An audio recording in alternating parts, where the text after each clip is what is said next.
Hello dear students, welcome once again to this incredible platform of EduLover. Class 10th height and distance के exercise 9.1 के question number 10 के solution में हम लोग पहुंच चुके हैं। अगर इसे प्रीवियस वीडियो आपने अभी तक नहीं देखा है तो कंप्लीट प्लेलिस्ट का लिंक मिलेगा आपको डिस्क्रिप्शन में। साथ ही साथ अगर आपने अभी तक हमें टेलीग्राम पे भी ज्वाइन नहीं किया है तो उसका भी लिंक मिलेगा आपको डिस्क्रिप्शन में।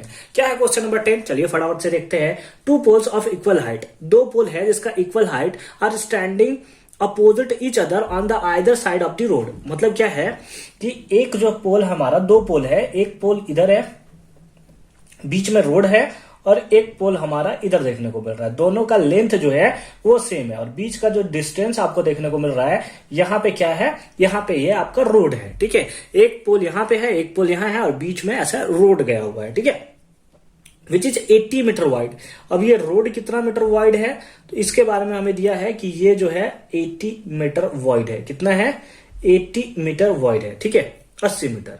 From a point between them on the road. अब इस रोड के बीच में कहीं भी एक पॉइंट आप ले लीजिए, कहीं भी एक पॉइंट आप ले लेते हैं तो हमें दिया हुआ है the angle of elevation of top of the poles are 60 degree and 30 degree, है ना। 60 डिग्री और 30 डिग्री होगा, मतलब बीच में तो नहीं होने वाला है, कहीं इधर हम लोग इसको शिफ्ट कर लेते हैं।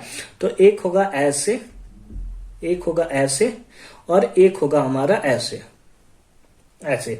अब इसमें क्या आप बता सकते हैं कि 30 डिग्री और 60 डिग्री दिया है तो ये एंगल कितना होगा और ये एंगल कितना होगा? सबसे पहले बताइए इस एंगल को कितना होगा।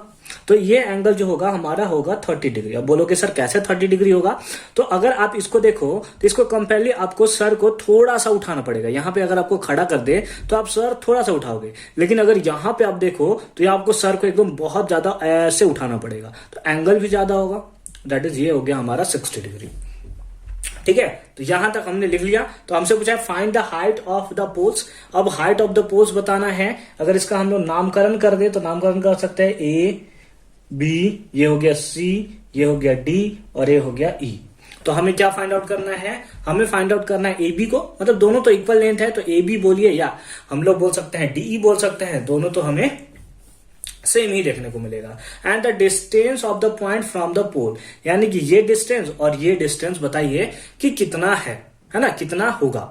ठीक है, तो क्योंकि ये टोटल लेंथ हमें कितना दिया हुआ है, यहां से यहां तक का टोटल लेंथ हमें कितना दिया है? 80 मीटर। कितना दिया हुआ है? 80 मीटर हमें दिया हुआ देखने को मिल रहा है।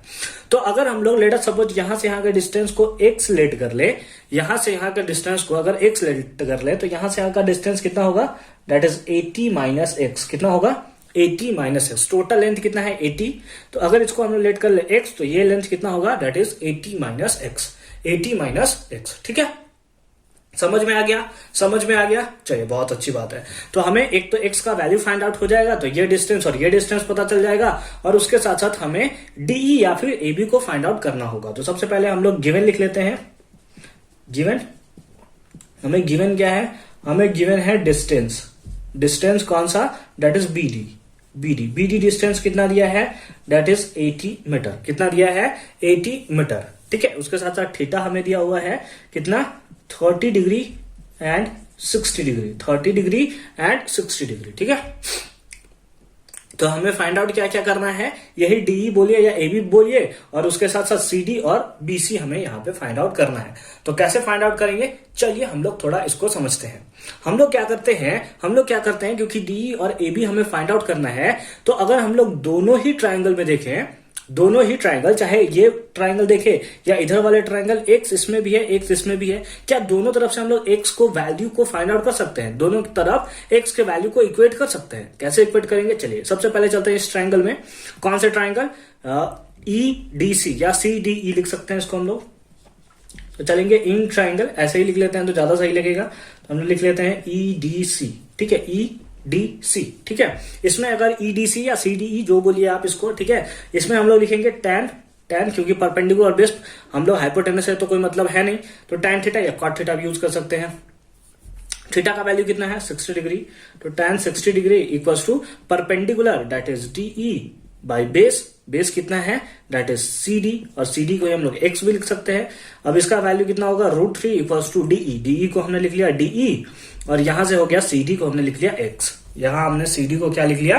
x। अब x का वैल्यू हम लोग फाइंड आउट कर सकते हैं, x को इधर ले गए और ये इधर आ जाएगा डिवाइड में, तो हमारे पास x इक्वल टू कितना आ जाएगा, DE बाय रूट थ्री। इसको हमने बना लिया इक्वेशन नंबर 1।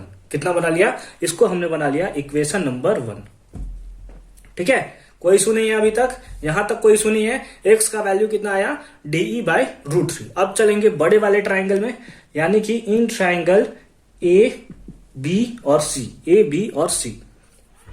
इसमें हम लोग यूज करेंगे tan कितना 30 degree. tan 30 degree equal to perpendicular कितना होगा, AB बाय बेस कितना होगा, दैट इज BC। और अगर हम लोग यहां देखें तो tan 30 का वैल्यू कितना होता है, that is 1 by root three equal to AB को AB रहने दिए, AB को हम लोग AB रहने दे सकते हैं, या फिर AB को अगर हम लोग लिखना चाहें तो DE भी लिख सकते हैं, DE भी हम लोग लिख सकते हैं। आगे फिलहाल हम लोग बाद में उसका यूज करेंगे। BC को हम लोग क्या लिख सकते हैं, that is 80 minus x. Cross multiply कर दें तो AB इंटू रूट थ्री, तो हम लोग लिख सकते हैं कितना, root three AB equals to इसका 1 से मल्टीप्लाई तो 80 माइनस एक्स। अब ये माइनस में इधर आएगा तो प्लस में, that is x equals to 80 का 80 रह गया, ये प्लस उधर गया तो माइनस में, यानी कि रूट थ्री AB। ठीक है, तो x इक्वल्स टू हमें इतना देखने को मिला और x इक्वल्स टू हमें इतना देखने को मिला। दोनों x जो है वो हमारा क्या है, दोनों तरफ x है, तो x का वैल्यू इधर भी है, x का वैल्यू इधर भी है, यानी कि लेफ्ट हैंड दोनों का इक्वल है। उस हिसाब से हम लोग बोल सकते हैं कि दोनों का राइट हैंड भी क्या होगा, इक्वल होगा। यहां पर अगर हम लोग देखें तो x इक्वल्स टू इसको ऐसे भी लिख सकते हैं, 80 माइनस रूट थ्री AB को हम लोग क्या लिख सकते हैं, DE लिख सकते हैं। ताकि हम लोग का DE और DE दोनों में रहे, तो ऐसा कोई प्रॉब्लम नहीं देखने को मिला, क्योंकि दोनों सेम है। तो इसको हमने बना लिया equation second, left hand equal तो राइट हैंड के इक्वल होगा। ठीक है, समझ में आ गया। फाइंड आउट करें तो चलिए फटाफट से आप इसको नोट डाउन कीजिए, हम लोग मिटाना शुरू करते हैं।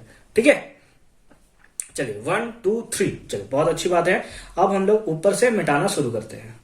चलिए ठीक है, अब हमारे पास इसका लेफ्ट हैंड इतना है, तो हम लोग लिख लेंगे फ्रॉम इक्वेशन फर्स्ट और सेकंड से क्या हो जाएगा, DE बाय रूट थ्री, ये किसके इक्वल होगा, that is 80 minus root three DE के, 80 माइनस रूट थ्री DE के। ठीक है, मिटा दे अब। चलिए बहुत अच्छी बात है।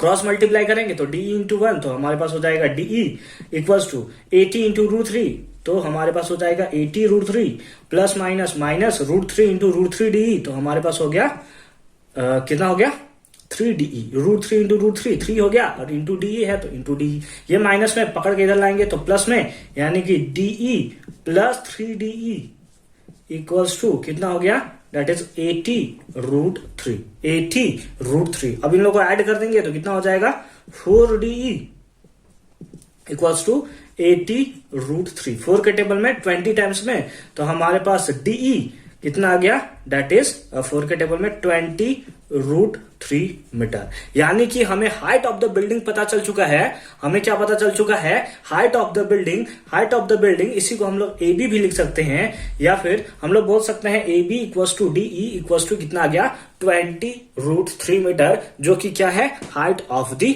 बिल्डिंग। अब हमारा जो नेक्स्ट मकसद है वो है x के वैल्यू को फाइंड आउट करना। अगर हम लोग x के वैल्यू को फाइंड आउट कर लेंगे तो ये भी मिल जाएगा और ये भी मिल जाएगा, यानी कि distance of the point from the pole हमसे पूछ रहा था, तो वो भी हमें फाइंड आउट कर लेंगे। ठीक है, तो इक्वेशन फर्स्ट हमारा क्या था, x इक्वल्स टू इतना। इक्वेशन फर्स्ट क्या था, x इक्वल्स टू इतना। वीडियो को रिमाइंड कर लो, आप देख लोगे इक्वेशन फर्स्ट जो था वो था x equals to DE by root three. ठीक है, मिटा दे, बहुत अच्छी बात है। ठीक है, तो हम लोग लिखेंगे फ्रॉम कौन से, इक्वेशन फर्स्ट से। तो इक्वेशन फर्स्ट से हमारे क्या आ जाएगा, इक्वेशन फर्स्ट था हमारा x equals to DE by root three, और DE का वैल्यू अब हमारे पास आ चुका है। अब इसको भी मिटा देते हैं हम लोग, बहुत अच्छी बात है। तो x इक्वल्स टू हमारे पास क्या आएगा, DE का वैल्यू कितना आया है, that is 20 root three divided by root three से रूट थ्री मर गया, तो x इक्वल्स टू कितना आ गया, 20 मीटर। x इक्वल्स टू कितना आ गया, 20 मीटर। इस हिसाब से हम लोग CD लिख सकते हैं, हेंस में हम लोग लिख लेते हैं हेंस में C D equal to X equal to कितना आ गया 20 मीटर एंड BC कितना होगा that is 80 minus X, that is 80 minus X का वैल्यू कितना आया है 20, तो हमारे पास यहां से हो गया 60 metre and that is your required solution. Height of the building हमसे पूछा हुआ था, हाइट ऑफ द पोल्स हमसे पूछा है दैट इज 20√3 और हमसे पूछा था distance of the point from the pole, तो CD हमारे पास आया 20 मीटर और BC हमारे पास आया 60 metre and that is your required solution. ठीक है, तो आई होप कि ये क्वेश्चन भी आपको अच्छे से और क्लियर फॉर्म में समझ में आया होगा कि कैसे हमने इस क्वेश्चन का सॉल्यूशन किया है। मिलते हैं नेक्स्ट वीडियो में क्वेश्चन नंबर 11 के साथ, तब तक के लिए हमारे साथ बने रहिए और देखते रहिए आपका और हमारा प्यारा सा चैनल एडू लवर।